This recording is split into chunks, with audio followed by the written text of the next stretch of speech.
ये चैनल मैंने अभी अभी नया शुरू किया है क्योंकि रिव्यूज बहुत ज़रूरी होते हैं भाई, टाइम पास तो करना ज़रूरी ही होता है। तो अगर आप सबका साथ रहा और भगवान राम का आशीर्वाद रहा तो ये चैनल भी बड़ी दूर तक जाएगा। जय हिंद दोस्तों। अब इससे पहले कि आप लोग ये सोचना शुरू कर दो कि यार ये टीवी सीरीज रात को 12 बजे रिलीज हुई है और आज शाम को ये बंदा रिव्यू लेकर आ गया, तो ये कैसे पॉसिबल है? तो भैया ये ऐसे पॉसिबल है कि जब आपके काम धंधे ठप्प पड़े हों, आपके पास कुछ काम हो ना, तो आपका पूरा ध्यान इन्हीं चीज़ों में जाता है। और जो बिंज वॉच करके जो टर्म अभी अभी आया है ना हम लोगों की डिक्शनरी में, वो टर्म भी इसीलिए आया है क्योंकि जिन लोगों के पास कुछ काम नहीं रहता वो लोग यही करते हैं, वो लोग बिंज वॉच करते हैं, मतलब पूरी की पूरी टीवी सीरीज को एक बार में देखते हैं। अब फैमिली मैन का इंतजार काफी ज्यादा लोगों का था। फैमिली मैन के सीजन 1 ने कई लोगों की उम्मीदें बढ़ा दी थी सीजन 2 को लेकर, और आखिरी में जो छोटा सा टीजर छोड़ा गया था उसको लेकर वैसे भी लोगों के मन में कौतूहल बहुत ज्यादा बढ़ गया था कि यार क्या मजा आने वाला है, क्योंकि कई सारी चीजें थी जो कि अनफोल्ड होना बाकी थी। तो सबसे बड़ा प्लस पॉइंट तो सीजन 2 का यह है कि जितने भी सवालात आपके सीजन 1 के बचे हुए थे उन सभी के जवाब आपको सीजन 2 में बाकायदा मिल जाएंगे।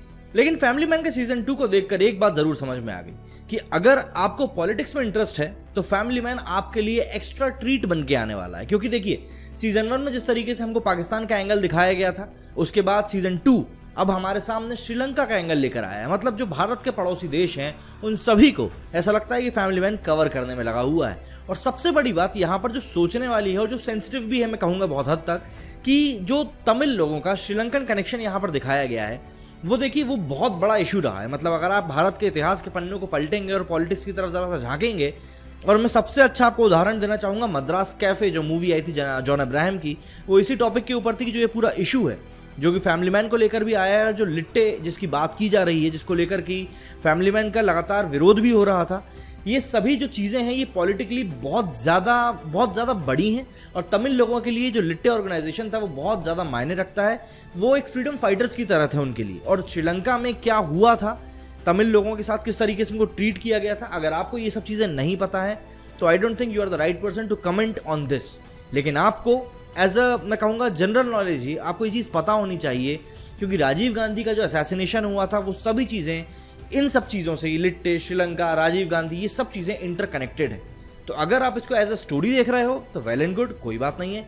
लेकिन अगर आप इस कम्युनिटी को बिलोंग करते हो जो कि मतलब इस चीज़ के बहुत ज़्यादा करीब रहे हैं, मतलब भारत के इतिहास का जो ये पन्ना है उसके बहुत ज़्यादा करीब रहे हैं, तो आपके लिए ये शो काफ़ी ज़्यादा हार्ट रेंचिंग भी हो सकता है और कहीं कहीं पर आपको ऐसा भी लग सकता है कि यार ये चीज़ इनने गलत दिखाई। अब बात करें फैमिली मैन की, तो भैया फैमिली मैन में हमारे श्रीकांत मतलब मनोज वाजपेयी जो है वो एक तरह से स्पाइडरमैन बन गए हैं।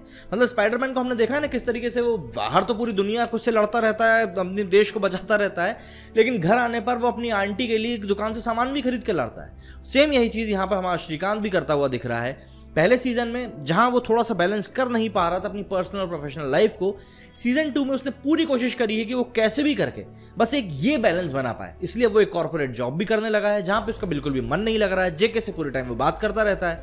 भाई होता है ना, एक आदमी का जब काम में मन नहीं लगता है तो वो अमूमन अपने दोस्तों से ही बात करता है कि यार उससे बात करके थोड़ा हालचाल ले लूँ, उसी के जरिए अपनी जिंदगी जी लूँ। बस वही हाल यहाँ पर हमारे श्रीकांत बाबू का भी है। तो बेसिकली बात यह है कि इस सीजन में फैमिली को थोड़ी तवज्जो ज़्यादा दी गई है, क्योंकि श्रीकांत यहाँ पे अपने टूटते हुए रिश्तों को भी सही करना चाहता है, बच्चों को थोड़ा टाइम ज़्यादा देना चाहता है। हाँ, यहाँ पे बच्चों से याद आया, छोटे बच्चों की प्रेम भरी मोहब्बत भी यहाँ पर दिखाई गई है, तो अगर आपको पसंद आएगी तो बहुत अच्छी बात है।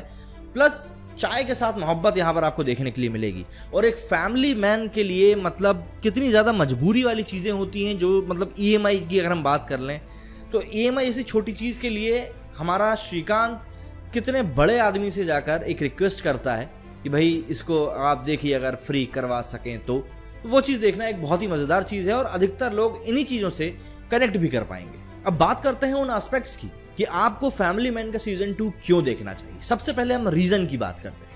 देखिए रीज़न साफ बात है, अगर आपने सीजन 1 को एंजॉय किया है तो मैं इस बात की आपको गारंटी दे सकता हूँ कि सीजन 2 भी आपके लिए बहुत मज़ेदार साबित होने वाला है। बशर्ते आपको थोड़ा सा पॉलिटिक्स का ज्ञान होना चाहिए। अगर आपको थोड़ी बहुत भी पॉलिटिक्स पता है भारत की, थोड़ा बहुत भी आप न्यूज़ को लेकर अपडेटेड रहते हो, तो ये सीजन 2 आपको बहुत ज़्यादा मज़े देने वाला है। सीधी सी बात ये है, इसके अलावा कोई बकवास नहीं। स्टोरी की बात करें तो स्टोरी जहाँ पहले पाकिस्तान और कश्मीर के आसपास घूम रही थी, वहीं अब ये स्टोरी उठकर आ गई है। मतलब अगर हम स्ट्रेट फॉरवर्ड शब्दों में कहें तो जो लिट्टे ऑर्गेनाइजेशन था उससे रिलेटेड कहीं ना कहीं स्टोरी को बुना गया है।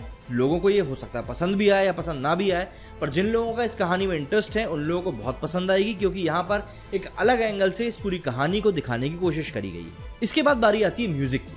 तो देखिए, बैकग्राउंड म्यूजिक अगर हम बात करें तो आजकल एक सबसे बड़ा की फैक्टर बन चुका है, ब्रोकन बट ब्यूटीफुल। उसकी बात यहाँ पर मैं इसीलिए कर रहा हूँ क्योंकि वो शो हो सकता है अधिकतर लोगों को पसंद ना आया हो, बट सिर्फ और सिर्फ उसके बैकग्राउंड स्कोर के कारण, जो उसका बैकग्राउंड म्यूजिक है, उसने कई लोगों को अपनी तरफ खींच लिया है। और इसीलिए अब मतलब सिद्धार्थ शुक्ला भी आ गए अब तो वो शो अब दोबारा से एक बार लोगों की पसंदीदा चीज़ बनता जा रहा है। इसीलिए बैकग्राउंड म्यूजिक बहुत ज़रूरी हो गया। और यहाँ पर फैमिली मैन में भी, क्योंकि यहाँ पर जिस तरह के सीन्स आपको देखने के लिए मिलेंगे, समांथा की एक्टिंग आपको जिस तरीके की देखने के लिए मिलेगी, जो शॉट्स हैं उन शॉट्स में म्यूजिक का बहुत अहम किरदार था और यहाँ पर उस चीज़ के साथ जस्टिफाई भी किया गया है। परफॉर्मेंस की बात करें तो देखिए, यहाँ पर मेन 2 किरदार हैं जिनके बारे में हमें बात करनी पड़ेगी। बॉलीवुड से आते हैं मनोज वाजपेयी। मनोज वाजपेयी की एक्टिंग का मैं कायल हूँ, दीवाना हूँ।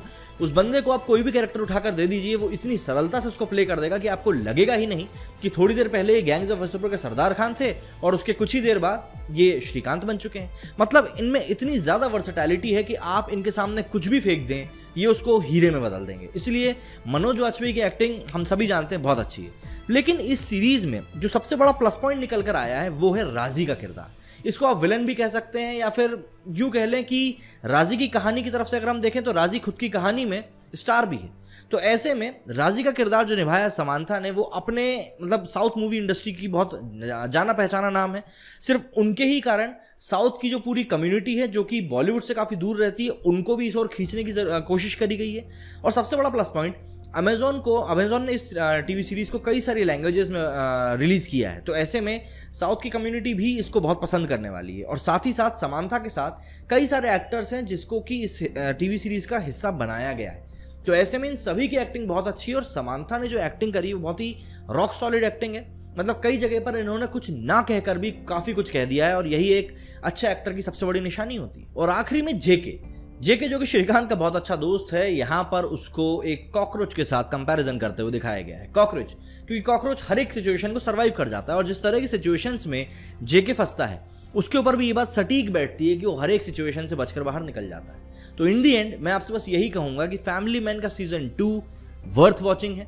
आपके पास अगर टाइम है, अगर आपको क्राइम थ्रिलर सस्पेंस वाले शोज पसंद हैं तो ये शो आपके लिए ही बना हुआ है। और अगर आपको जियो पॉलिटिक्स में थोड़ा बहुत भी इंटरेस्ट है और आप आजकल के करंट अफेयर के बारे में पढ़ते रहते हैं तो ये आपके लिए चेरी ऑन द टॉप का काम करेगा, क्योंकि ये टीवी सीरीज आपके लिए, मैं हकीकत में बताऊं, एक बहुत अच्छा बिंज वॉच बनने वाला है। और सबसे ज़्यादा बड़ा प्लस पॉइंट इस टीवी सीरीज का कि इन लोगों ने आखिरी में जो शो का इस सीरीज़ का आखिरी एपिसोड है उसके आखिरी में इन्होंने एक और टीजर छोटा सा छोड़ दिया सीजन 3 के लिए।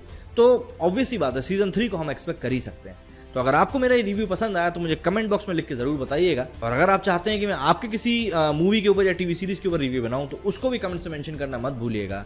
ये चैनल मैंने अभी नया शुरू किया है क्योंकि रिव्यूज़ बहुत ज़रूरी होते हैं भाई, टाइम पास तो करना ज़रूरी ही होता है। तो अगर आप सबका साथ रहा और भगवान राम का आशीर्वाद रहा तो ये चैनल भी बड़ी दूर तक जाएगा। मेरे इस वीडियो में फिलहाल इतना ही। जय हिंद, जय भारत।